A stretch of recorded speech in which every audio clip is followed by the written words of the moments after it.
Hello folks and welcome to Tippcast with myself, Shane Sims, and joined as ever by Shane Brophy in the middle there, head of sport in the Kinane Guardian, and Joe Troy, commentator from Offaly, of course, Midlands Radio as well. Let's go straight into it, Shane. This rivalry, obviously you're based right there on the border with Offaly in Loradura. I don't know, is your house maybe even inside Offaly? I don't know. But could you talk to us about this rivalry?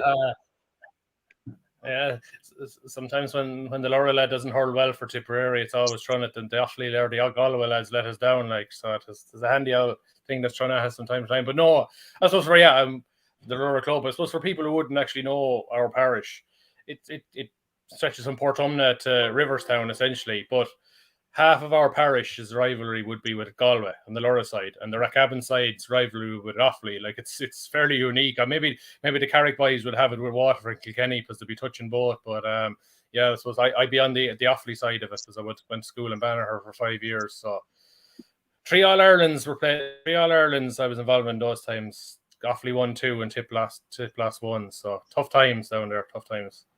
Joe, will you give us your side of it, your parish, your club, your Drumcullen there, and give us your thoughts on the rivalry?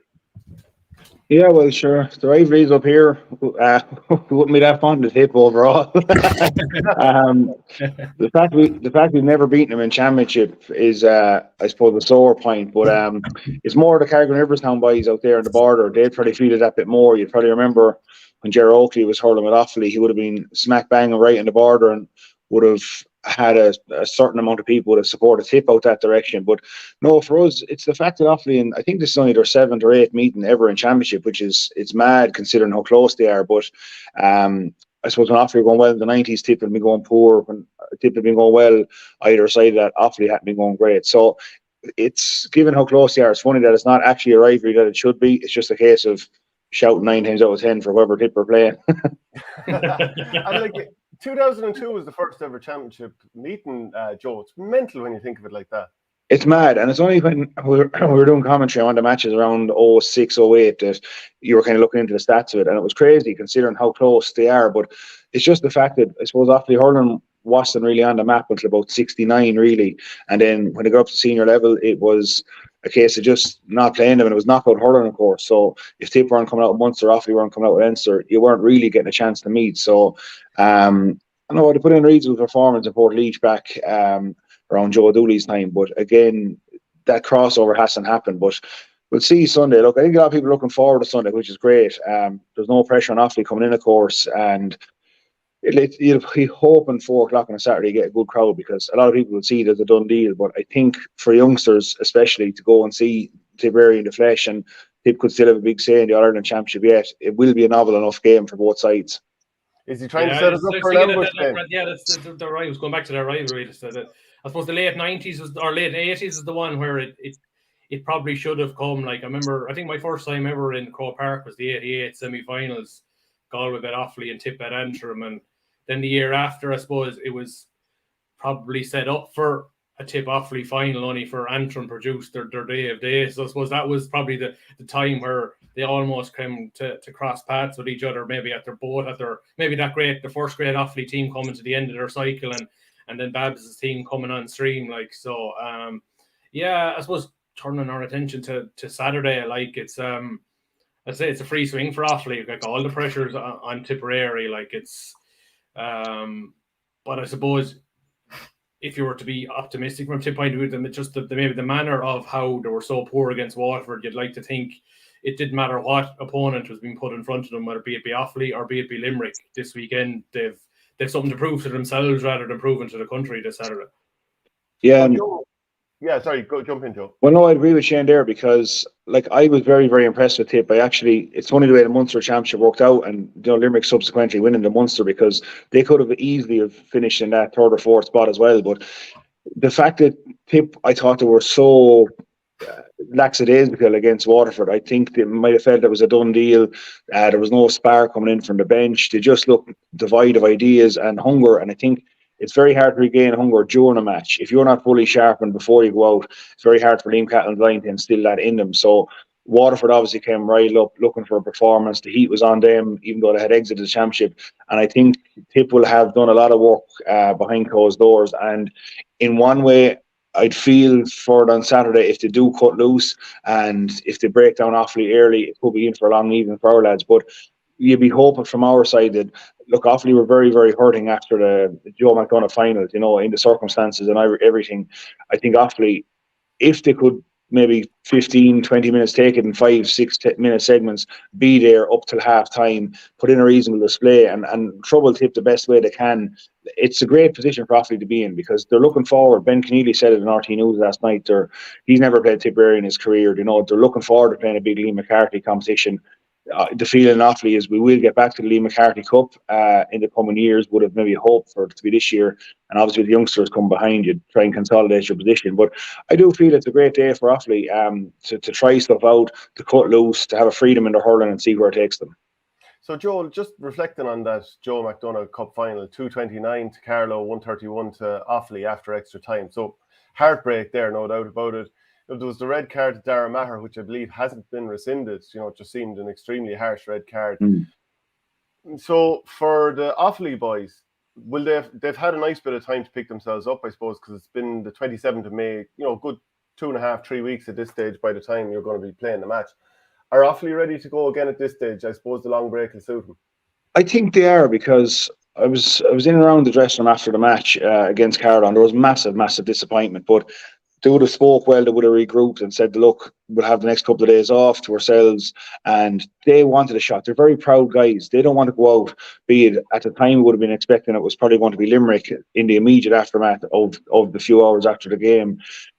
Them lads are extremely committed. I could never knock any of those Offaly guys. There's a small group of them there. They're very, very committed. They're very honest. And no one can tell me that Jason Sampson, Ben Keneally, David Nally, Keelan Kiley aren't at home licking their lips all day this week to try and face off against the best in the game. Because whether it's, regardless of who it is, whether it's Jake Morris or Jason Ford or Nolan McGrath, Ben Keneally wants to be pitting himself against them at that level. The feeling over the years would be that Ben Keneally would be one of the few guys that could seamlessly go into an inter-county team at a top level. And there's no doubt that he's looking forward to pitting himself against that.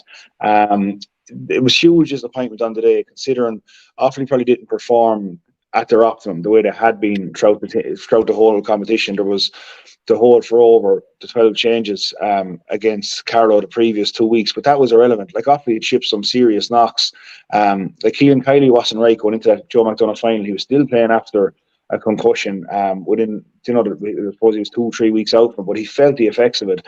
Owen Cahill was probably nursing a small bit of a leg injury as well, and it was massively disappointing considering the kind of highs after the under-20s and the journey they were on.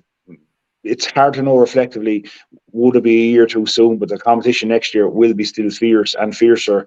And if Wexford had to come down into the equation, it would have knocked it back and a further 2 years to go back up. But no, look, Offaly, you get what you deserve on the day. The red card, I can't believe it wasn't rescinded because it was so soft and it wouldn't happen in a lot of the bigger counties. And I think the GA don't want to constantly undermine referees, but that's probably another debate, that they have to get retrospective help on the day because the margins are too fine at any level. Yeah, Shane, just looking at this Offaly team, and I'm sure you're somewhat familiar with them as well. And Joe's already mentioned Ben Keneally, and I remember when Offaly were in the Leinster Championship and watched him one day against Galway, thinking this lad is a real touch of class.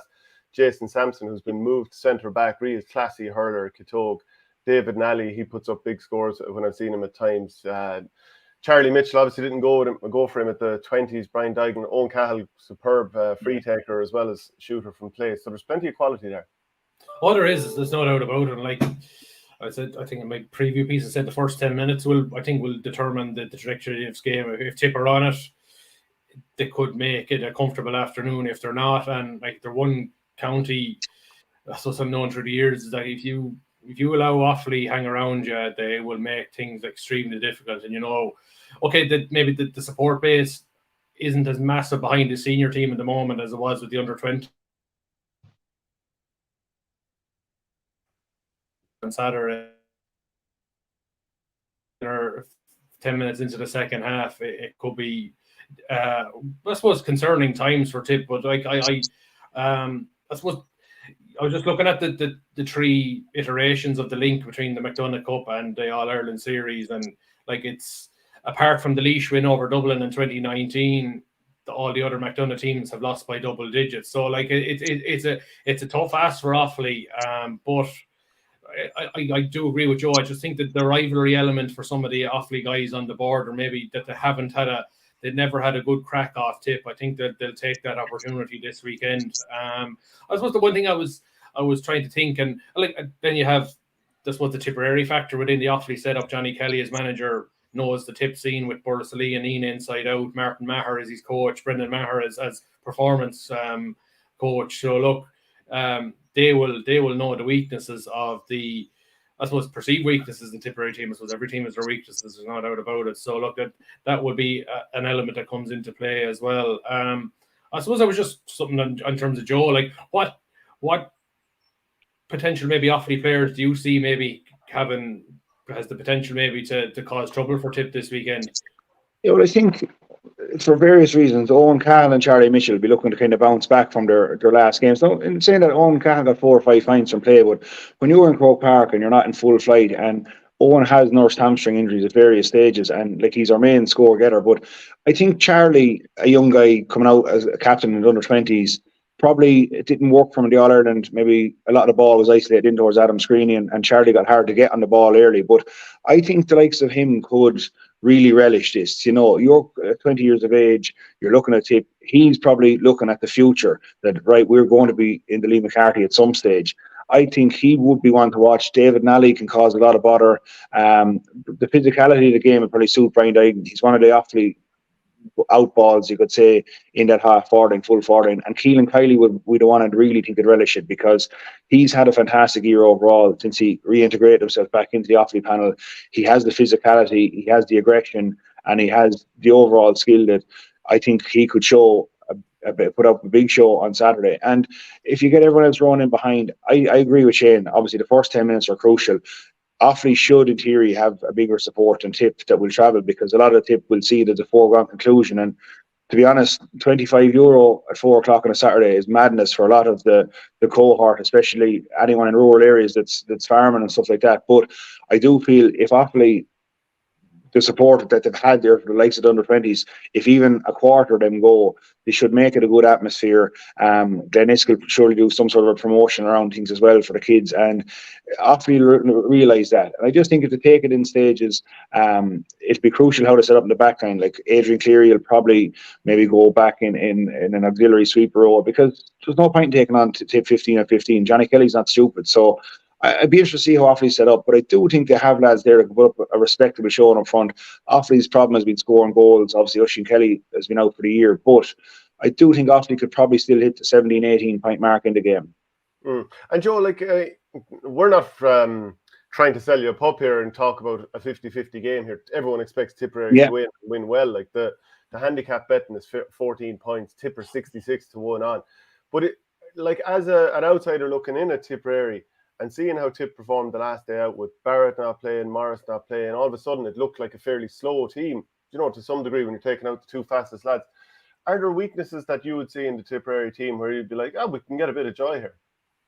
You probably could in that full back line, but again, it's you could isolate different parts of the team, but I think Tipp would be well able to deal with the physical exchanges. If Offaly come with a long outball and put it in on top of Dygan or Kiley, Tipp are well able for that. Offaly will have to play the way they've been playing the majority of the year. Play it through the lines, short passes around the middle of the field, getting into scoreable areas, because they can't just go lording ball down the line. You see, the way the under-20s have been playing is not going to replicate how the seniors are playing. The under-20s are able to play with a clear freedom, isolate the likes of Adam inside, and the seniors can't yet do that, because they're been closing the gap on the conditioning stakes the last few years, and they've been finishing games reasonably strong this year.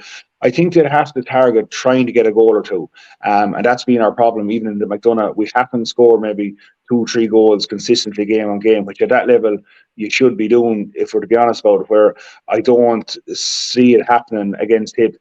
You're kind of going to look for more fortuitous goal and maybe try and work up one themselves, but they'll have to look at the likes of Kiley, taking on that Tipp half back line. I think if he breaks that line, Offaly have finishers inside. It's how Offaly get to grips with that middle third, and Tipp are very strong on that. And you'll see Noel McGrath can drifting out, putting in them little stick passes, 30-40 yards, and he's pivotal it's probably going to take Ben Keneally or someone out of position to man mark Noel, because I still think, despite Noel getting into his early 30s now at this stage, he's the one that can just unlock a defence like that. And it's if Offaly do go and close the like of him down, what are they leaving inside open? So Offaly are going to be under pressure for the whole 70 minutes plus up front. I think the lads will run themselves into the ground, they'll work like dogs, but the fact that Offaly will have to set up more defensively will lead to a reduced ability to get scores, I believe. Yeah, Noel McGrath was actually, as you mentioned him, he was talking at the Munster launch this week, and he was talking about all the newcomers that have come into Tipp this year. And he said it's unreal. The lads coming in are like a breath of fresh air, going training, everybody's in good form. You're looking forward to training, you're looking forward to matches. That's what it's about at this time of the year. He was also then talking about the season, and he goes, it's been encouraging so far. The end of the Munster Championship was disappointing, the Waterford match, when we had a chance to get to a Munster final. We didn't take it. Waterford were much better than us on the day, which, you know, you can't argue it, and Waterford probably should have won by a nice bit more. Shane, you've kind of talked about how if Tipperary do a bit of damage early, it could be a somewhat comfortable afternoon. I think Tipperary will probably be stone mad for goals here, because with assuming you win, with a quarter final coming the next day out, you want to sort of have a game put to bed good and early and sort of not be pushed all the way. I'll get that. That's the ideal scenario, but I think my headline for my win plus carrying some momentum out of the game with them. Like, yeah, I think the last thing Tipp want is this match to be a dogfight down towards the end, like, and then you have more doubts coming into the Galway game, and you've only 7 days to recover. Like, I suppose, look, the game will play out to play it out, but if you were to draw up a game plan, it would be do it as comfortably as you can and carry some momentum and no injuries. Like, I would think Liam Cahill will go full strength. Like, there'll be no putting out maybe second string teams or maybe half a team with an eye on Galway, because look, you know the Dublin scene. Dublin tried that with Laois in 2019. They held back a couple of guys that were maybe iffy in terms of injury for that game in Port Laois, and they got burned. I think Owen O'Donnell and a few guys could have played, and they were held back. Like, so, I don't think there'll be the case. I think Carl Barrett is right. Jason Ford is right.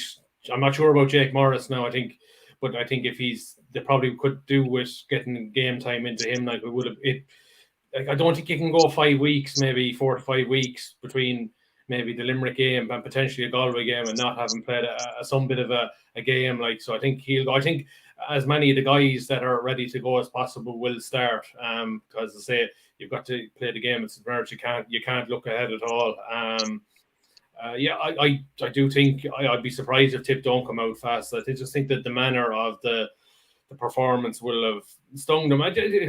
I'm still 3 weeks on trying to figure out, was it physical or was it mental? Or I think it was definitely a touch of both, really. I think that I think the exertion, it was the first time this year they had only 1 week between the game, and I don't think they dealt with it quite well. I think if they win this Saturday and have 7 days to the Galway game, I think they'll learn how to maybe park the Offaly game quick and then keep tuned in for Galway if that's the way it works out. So I don't perceive too many changes. I suppose from the last day, you probably think Barrett will come in for Brian McGrath. I suppose Brian McGrath's out.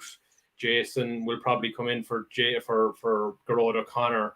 And Jake will probably come back in, probably at the expense of either Seamus Callan or Mark Yo. I think they would probably be the 3 changes I could see. But then the one thing from I suppose following the Liam Cahill management thing over the years is that when you think you haven't figured out, he comes and maybe throws a couple of curveballs in. Maybe the last 3 weeks in training, he might have decided, okay, lads, Munster is over, new team now, form guys are going to be in. We look what he did in 2018 after the Munster under 21 final when they got whipped by Cork. He came out and produced a whole new team nearly against Galway in the semi-final. Remember Robert Byrne sort of came in from nowhere at centre back and he had a massive campaign. So I wouldn't rule that out, but I would think maybe he'll stay probably close to what we've seen so far in terms of his team selection.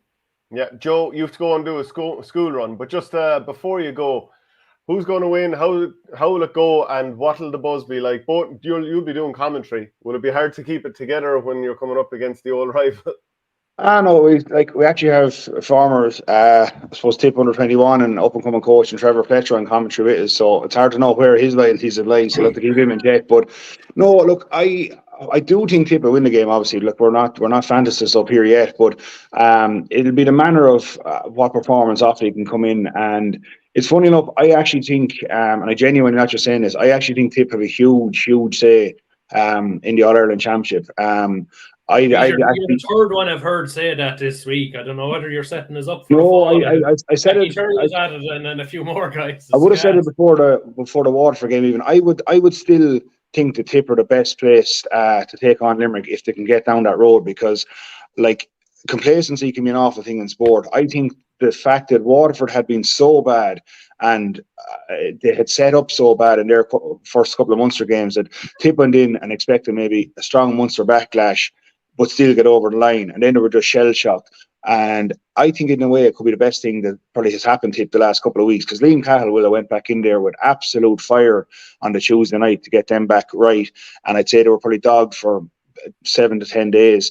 And I do look, my worry is that they could cut loose on Saturday, and it makes for a long evening. I listen to a lot of your lads on the terrace in Tullamore, but we'll deal with that when we have to. But getting over that, I think Galway are still very fragile. I know you could be minutes away from saying Galway could be Leinster champions straight to an Ireland semi-final, but I don't actually think Galway are the full package yet. So I think if Tipp can navigate their way out of this Offaly game, they'll be primed with momentum behind them for the Galway game 7 days later. And then it's dog-eat-dog after that. And I think that's what Nolan McGrath also said, Shane, in that interview, that it's this time of year where you're in the All-Ireland Championship or you're sitting at home for the rest of the summer. And I think the fact that knockout hurling will come and Tipp will have games so quick coming after them that they could really catch fire. So, look, we can revisit this in late July, but I really do think that this will be a springboard for Tipp maybe to get a bit of game time, put a few demons to bed and move forward. And I won't expect to rule them out making an appearance in the All-Ireland this year. Okay, Joe. Well, look, really appreciate you coming on the show, and we might see you there on Saturday. No bother. Talk to you Saturday, lads. Look. Great to have Joe on there, just to get a flavour from the other side of the border, isn't it? Oh yeah, geez, I know out there he's very, very good. And in fairness, he's very, very level-headed about. I suppose when it comes to Offaly hurling, there's. Yeah, I know. I suppose it's a game we don't often get to see, and maybe if Offaly get back up to Leinster Championship, maybe over the next couple of years, we'll get the chance maybe to see more of it. And I suppose maybe if you get your way, we'll have this merged championship with all the teams playing each other or something. So we would get to see it annually. So looking forward to it. And I suppose we have the Carlow Dublin game as well. Like it is knockout now. I know there's potential for upsets here. I think there's probably the potential for the bigger upset would be in Carlow, just because I suppose they have the winning momentum coming out of McDonald.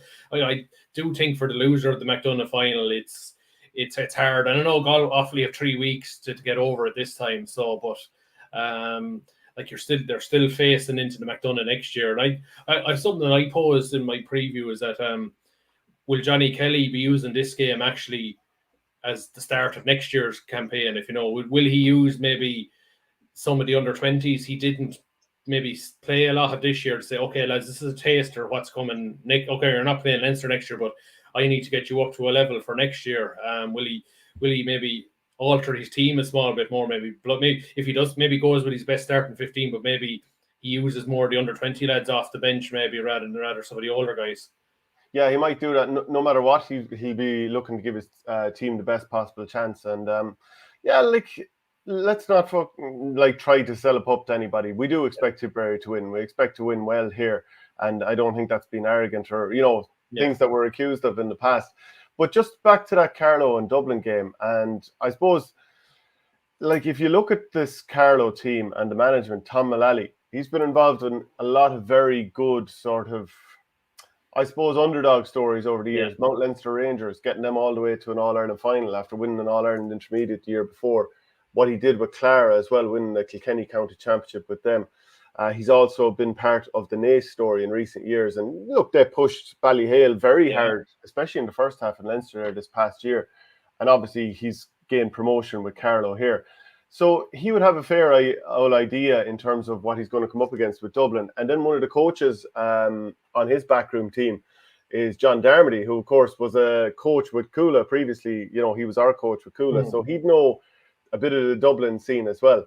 So, Dublin aren't going to shoot the lights out. They're the sort of team that when they're against superior opposition, they'll sort of fight so hard and compete so well that they'll generally keep with the team, but they don't really have the scorers to pull a team apart, a sort of a lower ranked team apart, like for example how Tipperary or Galway traditionally would do. Isn't that fair? Yeah, that's it. I do think from watching the McDonald final, I do think Carlow have forwards to give Dublin an awful lot of trouble, but I don't know if Carlow have the defence to keep Dublin out at the other end. Like, I think that they've some solid defenders, but no high-class defenders, if you know what I mean. So, be interested to see what he does. Will he go man for man on Donald Burke and try and restrict his influence and think, okay, the other 5 forwards, can he maybe provide maybe the scores that maybe we'll tie Donald Burke down with, but like nobody's been able to stop Donald Burke so far. So like he's having a great year. I just think 2019, I know it's a different management. A lot of players are maybe some players are still there, some not. I think it's too recent. I think they'll be forewarned as forearmed, and I do think good Dublin will probably have it too much. But I do think Carlow will probably take them 40-50. I think of the two games, I think the biggest shock would probably come in Dr. Cullen Park. And you know the way normally players go into the media the week of big matches and they're trying to build up the opposition as well or whatever. So Sean Brennan, the Dublin goalie, was heading down to the media launch yesterday, and I was saying to him, look, you never hammer Carlow. Also, 2019 when we played St. Mullins with James Doyle and Marty Kavanagh and Jack Kavanagh, they beat our Coola team that time as well. So I was like, if you need some ammunition to build up the opposition, there you go. And like, to be fair, they are all very good players, like James Doyle, Marty Kavanagh, Jack Kavanagh. They wouldn't look out of place in the senior championship. Big thing for Carlow, and this would have been true of Offaly in the past as well, is no silly red cards. Just don't. Keep competing. And fair enough, if you're being bet by your man, just take it and keep going. So those will both be, I mean, we're hoping that Tipperary canter to victory because, you know, you really want a bit of a tune-up fight for the Galway game if we're not getting too far ahead of ourselves. Would you like to reflect on the games last weekend? Kilkenny coming out on top with a dramatic late winner from Killian Buckley against Galway. And then, speaking of drama, Limerick just getting over the line against Clare, and Tony Kelly, he really should have had an equalising free, albeit a minute and 20 seconds after the injury time should have elapsed. Yeah. Oh, sure. Look, it was there ever a day's hurling like it? Like, I think we've had weekends of hurling, like particularly the 18 and 19 All Ireland semis where you had classics on either day. Like, to have two matches like that in the space of a couple of hours were terrific. Like, I wouldn't have said this year's Munster final wasn't as good as last year's Munster final. Probably maybe the heat didn't allow players maybe to go maybe play that frantic style of hurling. Then the Leinster final, I thought it was an okay game for the first 45-50 minutes, but I thought the last 20 was terrific, especially when I was bored there for the first half hour or so. I was at the match. Yeah, and, I love hurling, but I was bored. There were some lovely scores, but you just like there was times in the first 20 minutes, and you said, "What, this Galway defence is full back line is all over the shop." I was thinking, if they're like that against Tipp, like Jake Morris and Mark Yo and stuff are going to fill their boots if it comes to it, like, because they had no shape, they seemed to have no sweeper, no organisation back there, and just the things I had coming into my head. Maybe we'll start with the Leinster final. Is that Kilkenny in the last 10 minutes are allowing teams back into matches? That never happened before. It happened again.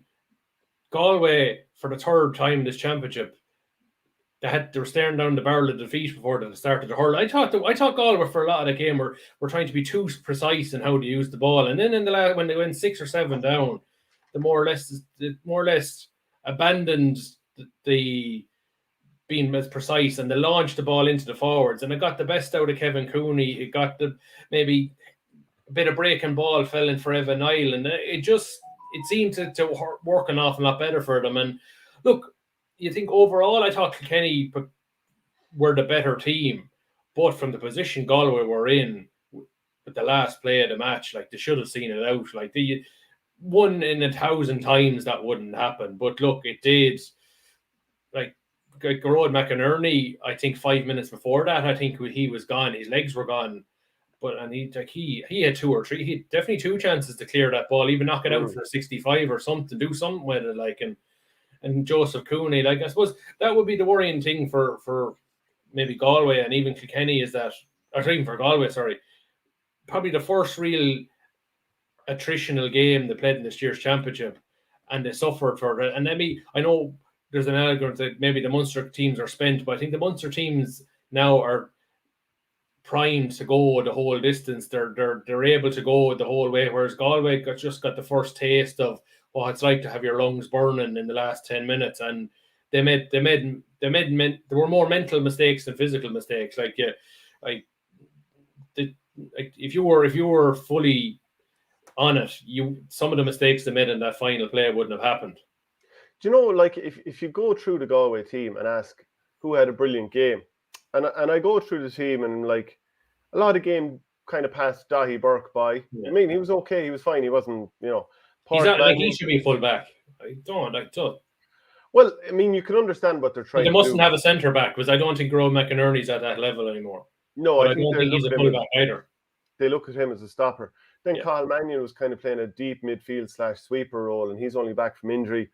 Wouldn't say he tore it up. I wouldn't say Fintan Burke tore it up. No. They're having to use Pádraig Mannion in the full back line because, as we've seen this season, they don't trust some of the other lads back there. Like, did the midfield particularly fly? Did Tom Monaghan have a great game? Not really. Conor Cooney, not really. Kevin Cooney, the last 15, he was excellent. Brian Kinane, he scored 3, but a lot of the last 20 minutes when he came out the half forward line, he really got into it. Like, but the point that I'm kind of coming to here is, you're going through all of that, and you're like, who actually was all that impressive? Like, they went long ball a lot, and Conor Whelan, who was unreal, he got 1-6, getting on the breaks or whatever. But it'd be very hard to tie down who's actually flying all that well for Galway. Like, they put up that big score, I'll just double check it, 226, conceded 421. And it's hard to know who you're that impressed by. That's it. I think if you were to be an optimistic from a Galway point of view going forward, like, they put themselves they had the game lost and they won it again without maybe a lot of their players playing at optimum level. Like, so I know there's probably a strong element of frustration and disappointment, and like even Henry's comments after the game about the devastation thing. And I know it's the one thing people have picked up on since that will make Galway most vulnerable, and maybe for that quarter final, is that if that's still hanging in the back of their minds in the first 15 minutes in the quarter final, they could be blown out of it. But like, I thought, listening to Pádraig Mannion yesterday at the All-Ireland launch, I thought he was very level-headed. I thought he spoke very, very well, that more or less the game has been put to bed. And I like what he said, is that there's no point in the Galway players not watching what happened at the end. They should watch it and just put it to the back of their minds, or even use it as, said, Jesus, like, if we find ourselves in a position like this again in the game in quarter final, semi or final, and we're not going to make the same mistake twice. So like I would have said in the 48 hours after the Leinster final, that Galway would have been vulnerable in a quarter final, but I can see it the other way now as well. Yeah, to be fair to them, like, you go over their games, there were a couple of points down late on at Nolan Park in round 2. They took off the experience in Whelan and Conor Cooney. They brought on the young lads. They managed to rescue a result. 12 points down against Dublin, managed to get themselves in a winning position, albeit it ended up as a draw. 8 points behind here, got themselves in a winning position. So they're not a team that folds up the tents. No, their fitness and their character is not in doubt. Like, what happened last Sunday was a freak at the very end. It was like that. 1 in 1,000 times that happens, and it does. And like, even the shot from Killian Buckley, if that had been a full power shot, I actually think it would have been blocked. It was just the scuttery nature of it sort of helped the goal be scored, if you know what I mean. Like, I think, ask any goalie, the scuttery shot is nearly the worst. They'd nearly actually prefer the blaster come at you, because you're sort of half expecting it. Like, and Buckley didn't get a full proper connection, but it ended up working perfectly for him. Where else in the world, only Ireland, would you have a term like scuttery for a shot, and everyone knows exactly what you mean, and aren't even all that horrified by the description? Then the Munster final, 123 to 122. The most obvious thing to talk about is Aaron Gillane and Cian Nolan, who you just feel sorry for, because the ball going in was unbelievably difficult. And if he was moved after 20 minutes, no one would comment all that much about it, because you're like, okay, obviously they have to make a switch, whether they swap him and someone else or whether they take him off. It's just down to Brian Lohan's stubbornness on the line that poor old Cian Nolan has ended up in the spotlight so much. I think he's a good player, and I've seen him before, and I thought last year he should have started against Kilkenny when Conlon was out. and I think he's just been thrown to the wolves by his manager here. Oh yeah, there's definitely a sense of I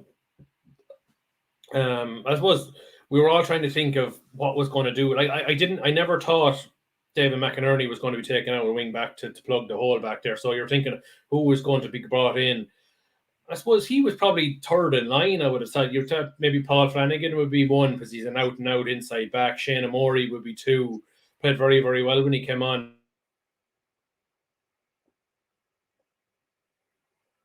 Nolan is probably more the more archetypal full back, if you know what I mean.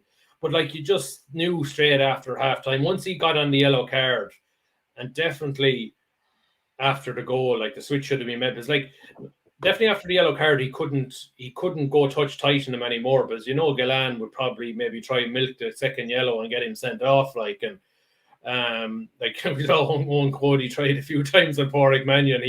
He never got the referee to bite, but he tried it. But yeah, it was so strange. Like what I can't remember, was it 51, 52 minutes before he made the switch? Like it was so obvious from so far out, and like I do think it was honourable what Lohan was trying to do, particularly with their setup. They more or less went man for man, and I know John Conlon probably hit as much ball, if more ball, than any other player in the field like last day, but him being sucked out of centre back so often, it just left the whole zone for placed ball to be landing. That lovely angle ball that drops right in front of Galán or Seamus Flanagan. That was there the whole day, and I do think one aspect of the Limerick setup, and they were probably wise to what Clare were going to do, and that is probably why David Reedy was selected at centre forward. But some of the ball he was sending in was absolutely brilliant. Like, and I just think he's not getting an awful lot of credit. I think he's an unheard of player in Limerick. But I thought he's not getting an awful lot of credit for what Limerick did last year, particularly in the second half. He got one super point there towards the end out in the wing off a quick puck out. He really seems to be a player. He might have the physical attributes of a lot of the England players, but I think mentally his purling brain seems to be as quicker than a lot of them. He's unbelievably fit as well. I remember chatting to one of their players before, and they said he's an absolute nightmare to mark because he's just constantly floating at speed. And like Clare had 52 scoring chances in that game, and their scoring efficiency was something like 44%, which was desperate. And 1 point game, that's crucial. Also, I don't know if you noticed as well, like you're talking about Conlon getting pulled out. When a player gets the ball on the wing, and that really ball he sent in for the goal for Galán, the half forwards who he sort of turned to initially, they all sprinted away from goal, which kind of gave the defenders a bit of a nightmare issue. Should I stay or should I go? So I think Limerick were wise to that, and they found a way to exploit it. I'm delighted to say we've got Geraldine Kinane on the line here this morning to talk about a camogie with us. How are you, Geraldine? Can you hear us okay, Geraldine?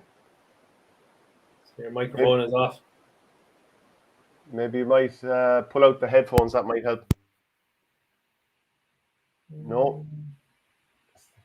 Still nothing, Geraldine. Yeah, it says that you've muted yourself. I'm going to kick you out, Geraldine, and if you can just click back in, hopefully we'll get it right then. But just any further point on the Clare Limerick game? I suppose like you can't talk about. We're not talking about the very end. I think there's no doubt about it. Tony Kelly was entitled to a free. Adam Nolan. You probably think if John McGrath got a free for an awful lot less in the Tipperary Limerick game a few weeks ago than what Adam Nolan did, but you probably knew when Adam Nolan took off into a scrum of 3 Limerick players, the ref was probably thinking, I know what he's trying to do here, but he was entitled to a free as well. So, but from a Clare's point of view, I think they're in a better position going into the All Ireland series this year than last year. Because I don't think that they left everything behind them this time. They'll know they could have won the game. They would be expected to beat Dublin or Carlow in a quarter final, and then they have demons to try and put to bed against Kilkenny if they get it in the semi-final. So I think it's well set up. And I see plenty of people online saying that Clare's diving has come back to haunt them with that late one. A lot of people saying that. How are you, Geraldine? Hopefully we can hear you this time. Well, how are you? Well, lovely, loud and clear. We have you this time. Are you well this morning? I'm all good, yeah. My technology skills won't be the best. Well, look, you've made it, and that's the main thing. So we wanted to talk about Tipperary's victory over Dublin the other day. Caught Devan scored 2-6. a pretty impressive performance overall against the Dublin team that I think this time 12 months ago, Tipperary weren't exactly going out hammering Dublin. Yeah, sure. Look, we only drew with him, I suppose, at this stage of the championship last year, and we were lucky to draw with him and needed a late caught the van free. But look, they made no mistake on Saturday. I thought they were much the better team, especially in the first half. You know, I thought Dublin actually couldn't live with the forward play. Just really good crisscross pass and diagonal pass, and you know there was even the goal after 2 minutes came Julianne Burke to Karen Kennedy, Karen diagonal ball to Roisin just running at the defence. She did that all day. Offload caught and caught Burida. It was just, you know, it was a pleasure to watch really the first half display, especially with the forwards. But look, Dublin, I just thought, you know, weren't up to the level of Tipp on the day. They did hit a purple patch in the second half, got 3 unanswered points, but you know, Dennis emptied the bench then, and I thought the subs made an impact, and Tipp finished very strong again. So look, it was job done, result in the bag, and you know they'll move on, and there's definitely, I think, tougher tests to come down the line. And like 219 to 1-6 is very impressive shooting, Shane. And both ends of the pitch is very impressive. Yeah, definitely. But I think the most impressive thing for me was the ruthless nature. The first half, 112 to 2 points, the game was over. Like that was like there was no maybe softness after winning the Munster championship. They seemed like there shouldn't have been, but there's probably definitely an element of more belief and more hunger within the group. Okay, we have the first bit of silverware. We want a bit more now. And like Grace O'Brien's relocation to the forward line is massive. Like she's just like, I think Tipp have needed somebody to take maybe the scoring pressure off Caught Devan from play. Like, and she's helping out. There was a 4 points in play she got. Definitely like Caoimhe Maher's moved to the half forward line. If I'm not mistaken, Gerald, like it's after giving them a bit more steel up there as well. And Teresa Ryan back in the middle of the field, huge work rate. And then I suppose they were an awful lot stronger from this time last year. Like Clodagh Quirk was only coming back from injury last year. Karen Kennedy wasn't there last year. And like they're a really, really settled team. And like we saw Clodagh McIntyre got her first appearance of the year this year. Like, sure, if she gets up to speed, potentially she could push into the starting 15. So they're really developing a strong team at the moment. Yeah, Geraldine, just in terms of like overall where Tipp are going compared with last year, and like Shane has mentioned some of the players, and obviously, you know, like Teresa Ryan, obviously being from Bursley, I know that she's back for sure as one. But like after a good Munster campaign that obviously ended in success, where do you think this Tipperary team is going, and just contrast it with a year ago? Yeah, look, I suppose you need a panel, you know, if you're ambitious and looking at winning All-Irelands or getting to All-Ireland finals, or, you know, and I just think they have a panel this year. The 5 subs that come on, and others like Garina Friday, Clare Hogan, that will, you know, even Nicole Walsh is back in the squad that would have started last year. Like, they'd be all pushing for places, and I don't think we had that last year. So look, with the strength and depth of the panel, you know, we can allow for, you know, if we're unfortunate to pick up an injury, or if anyone was sick on any given day or off form, whatever. So like, I think they have a panel to go further. You know, this time last year, they just were struggling with injuries and people not available. And I think in the last group game, there only 21 were actually tugged or something like that. So look, you know, you're limited then, and you don't have the competition for places in training. You have a set team that's not really threatened. But like there's no set team here. There's like competition for places. And when you have that, I think that's what's the most important thing in any panel. When you have competition for places, it means every day you go out, everyone has to give 110% and play out of their skins just to try and stay on the team. And when they're doing that, you know, I think you're just a lot more competitive. Look, there's a freshness about it. Like any time there's a new management team, there's a bit of a bounce off it. And you know, like, look, I don't want to say too much, because you could go to Wexford, and you could, like, Wexford had a very impressive result against Kilkenny, and you know, don't get carried away either, because you don't know what will happen down in Wexford. And if you lost down in Wexford, you know, you have to beat Kilkenny then to get out of the group. And we could end up, despite the brilliant Munster final win, despite the first round win, you could end up not getting out of the group. But definitely, if they keep progressing the way they do, I think the next game is vital.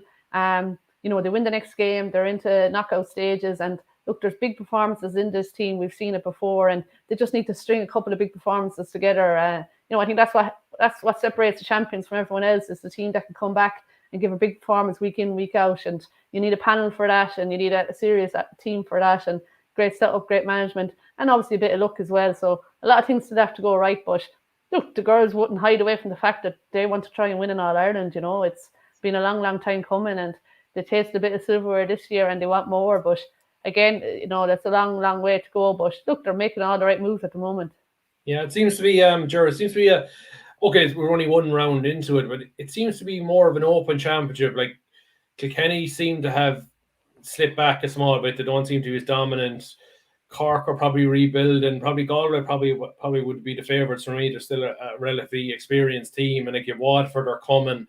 And like, I do think like the Wexford result in Kilkenny, the way they came back from 10 points down to get a draw was huge. And I actually do think that was Tipp will be in a better mindset going to Enniscorthy on Saturday week now, because they know maybe any little bit of softness that it's a game we should win will be gone now, because like if Wexford can do that to Kilkenny, they can definitely do it to Tipp. Like, so I think that will have had that result will have had the focus of everyone within the management of the players this week, in terms of we have to go down to Enniscorthy with I suppose steely determination, and there's no easy 2 points down there.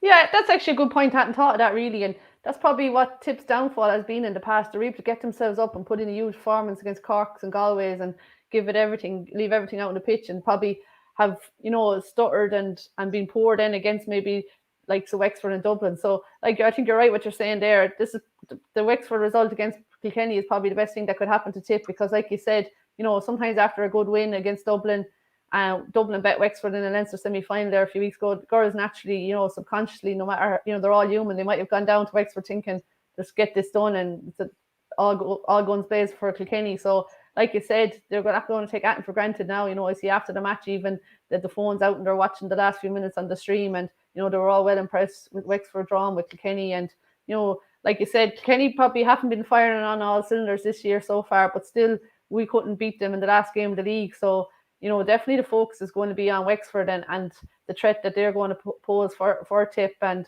look, yeah, I think it is more of an open championship already. Like Waterford, even though I didn't think they were that impressive against Tipp this year in Munster, they bet Tipp last year, they bet Cork this year. I mean, amazing for me is Cork. I think Cork are on a bit of a losing streak, 4 games in a row, which is, I don't know, in the last 20 years that ever happened, Cork. They lost their last league game to Galway, then got bet by Galway in the league final, bet by Waterford and Munster, and bet by Galway again. So, there's a huge, I suppose, work to be done there, and even just mentally to turn that around for them, because they wouldn't be used to losing. So, look, so they're a bit vulnerable at the moment as well. Kilkenny are definitely a bit vulnerable, and Galway probably are the standout team at the minute. But at the same time, Tipp bet Galway in the league. They ran them very close. I don't think Tipp fear playing Galway of all the teams. They don't seem to ever fear them, and they always play well against them. So it's definitely an open championship. Like you said, you see the result there with Wexford and Kilkenny. So, we're only into round 1, but it's definitely an exciting championship, and it'd be hard to predict the winner already. We had Dennis Kelly on a couple of weeks ago, and we were, asking him the sort of awkward one about the gap to the big 3. And, you've talked there about Cork losing 3 or 4 games in a row, and 3 of them against obviously a very strong team in Galway. But how big do you think that gap was last year, and how much of Tipp closed it? I suppose even the year previous, Tipp had closed the gap. They were competitive in an All-Ireland semi-final, but they just slipped back last year, and I think they just hadn't the personnel, and maybe the spark had kind of gone out of the. Bill probably, look, if he had stayed on and won an All-Ireland, you'd say it was the right move, but he probably looked back and said maybe it was a year too many for him as well. But I think, it's definitely the gap looks to be closed. I know, I've heard other management say that, Tipp were the form team in the league, and, even after the Cork match, even though Cork was in the league, talking to the Cork manager, he thought Tipp were really, really good that day. And, I think teams definitely would fear playing Tipp. They definitely wouldn't take them for granted. And I think, Tipp players and the management at the moment would be confident, give back themselves playing any team. So you'd have to say the gap has closed. But I suppose just going back to my earlier point, it's the teams that can do it kind of week in, week out, like Limerick hurling, even looking at Tipp's pathway, if they were to get to an All-Ireland, you're wondering, is there enough there to turn up week in, week out, a big game every week? And, it'd be interesting to see how Clare bounce back from losing the Munster final. Like, it's just so hard to get yourself up mentally and physically for a game every round. So if you can use your panel and, get up, put Dublin away without maybe overexerting yourself too much and then turn around. So I suppose it's all about getting on a roll, getting on a run and momentum, and have the strength and depth in the panel, and to go out, and even the mental preparation to get up for these big games week in, week out. I just find with Tipp the last few years, if they're not fully up for it, they can be very flash, but when they hit the ground running, and you can see that in fairness, Casey Hennessy really set the tone, and as a championship, really from the throw in straight down through the middle, ball over the bar, and I mean Dublin would be kicking themselves with the fence there, but at the same time, it was Tipp just went for it, because I always find you can nearly judge Tipp camogie, the seniors, in the first few minutes of the game. Like, are they up for it? Are they going to die in their boots here today and going to attack, or are they kind of sluggish and maybe sitting back a small bit, waiting for things to happen or waiting for Cott to do something, But in fairness, Casey took the game to Dublin the last day, set the tone, were really impressive, and I suppose we need that every week. We need all the players stepping up to the mark, and and hopefully we'll see where we can go. Yeah, Jerry, you mentioned that. Just to say finally, Jerry, you mentioned the squad, and I suppose if the juniors had a big win over Wicklow and Jean Kelly scored 5-5, I think if she gets anything close to that against Cavan in their next game, like, you think that Dennis might be tempted to call her up, as like, I know she's been there before at senior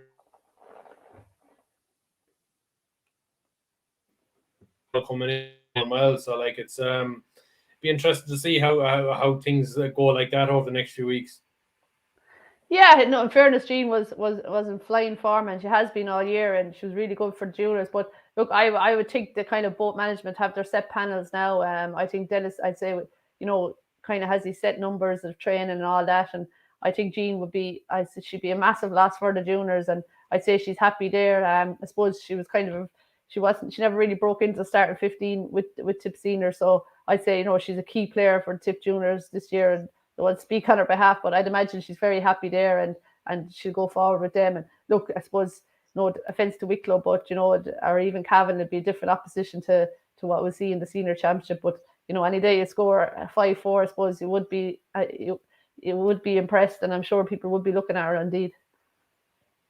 And Shane, do you reckon that there is real cause for optimism with Tipperary camogie supporters? I do. I think there's something different about them this year. I think Dennis has brought a real, like, Dennis was in there for a couple of years, Dennis Kelly, but I think he's put his own stamp on the group this year.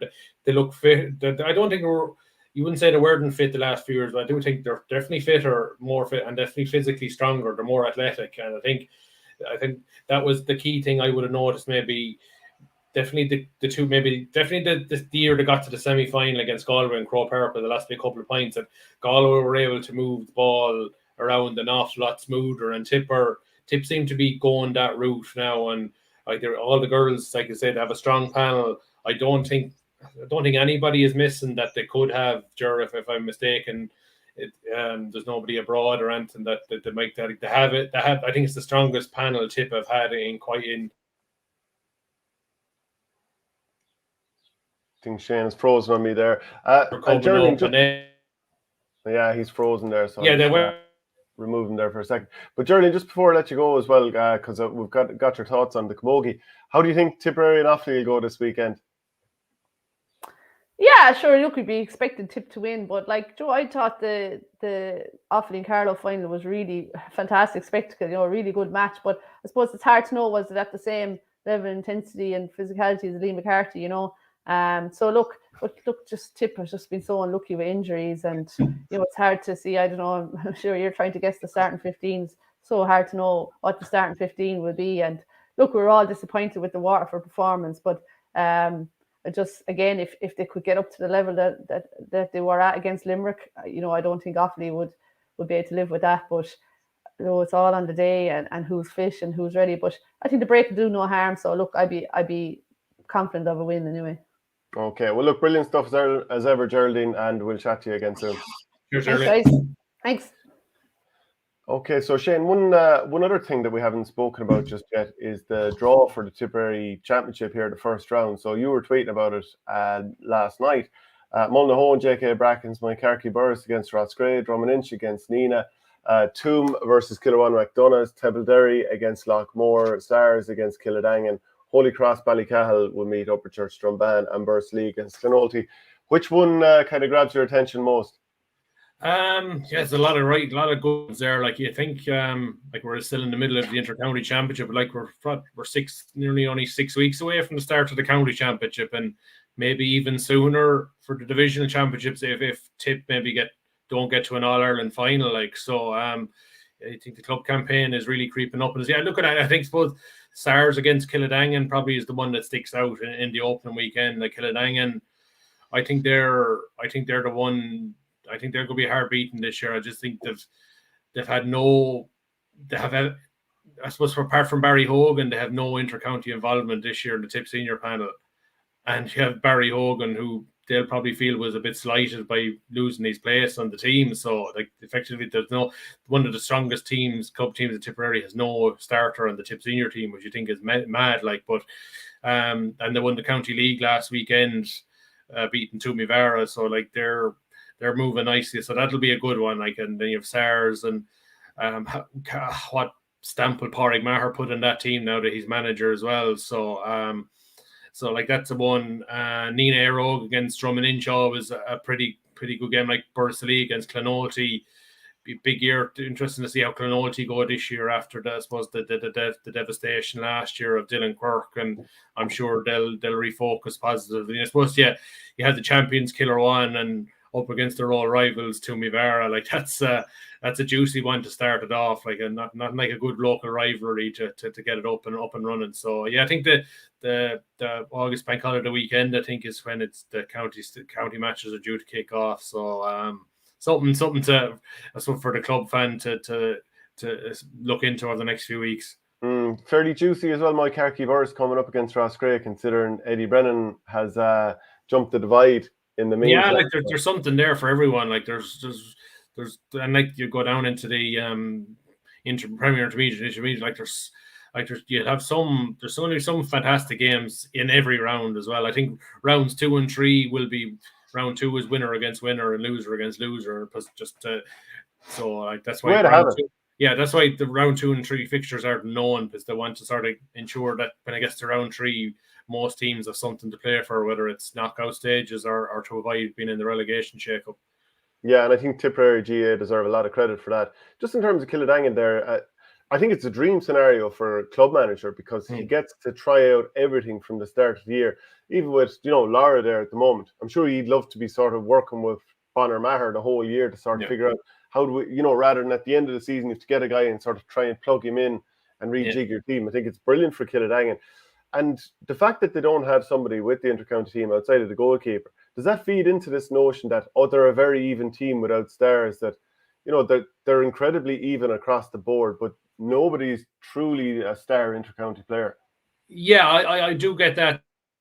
They would probably feel themselves that we probably should have maybe a couple more outfield players definitely on the squad, like they did at the start of the year. With James Quigley was one, but he was let go, I think, after between the end of the league and the start of the championship. So they'll probably use it themselves in terms of that we'll show them. Like, I just think that they did go a little bit stale the last 2 years since they won the county.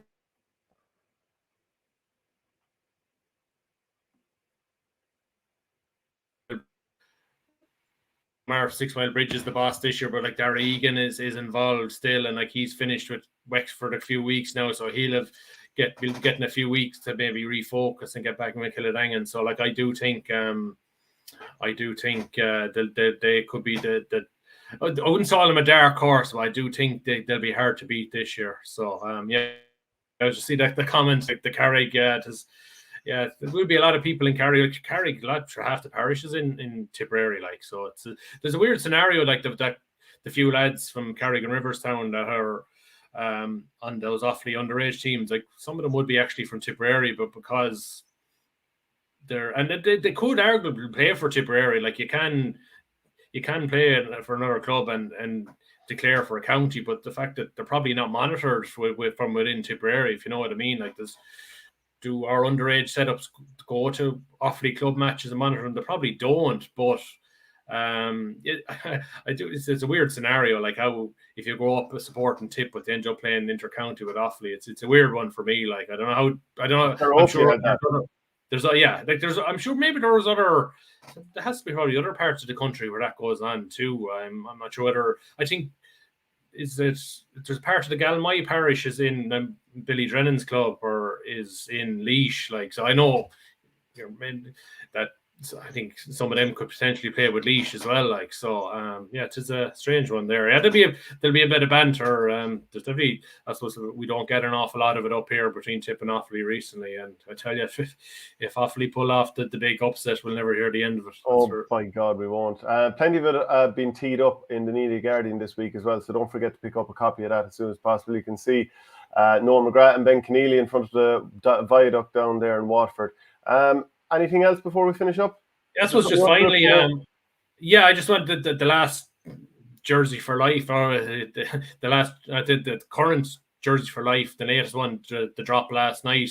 Some cracking jerseys on it again for the Dylan Quirk Foundation. Like, I just a brilliant idea by the Sarsfields Club, just bring some cracking jerseys they're getting, like some of the retro ones, even for the Munster Interprovincial there in the 1960s. And I see your own clubmate Aidan Ryan of Borrisolee has put forward 3 from his time, that won the iconic Finches jersey and the Tipperary Water jersey. There's some brilliant ones, like Dermot O'Connor from Mayo has sent one down, and the Michael Murphy jersey there that's from the 2014 All Ireland. I know they lost to Kerry that year, but Jesus, like, that's, and it has the stitching of like that's authentic, like that's one he got for that playing in that final, like, so some cracking jerseys there. Like, I know they have one from Gareth Bale as well, and that's amazing. The United ones, there's a few rugby ones that have been signed. Like, it's all for a brilliant cause. Like Amber Barr, Heather Payne's Ireland one from last year. Like, it just, hopefully people get on and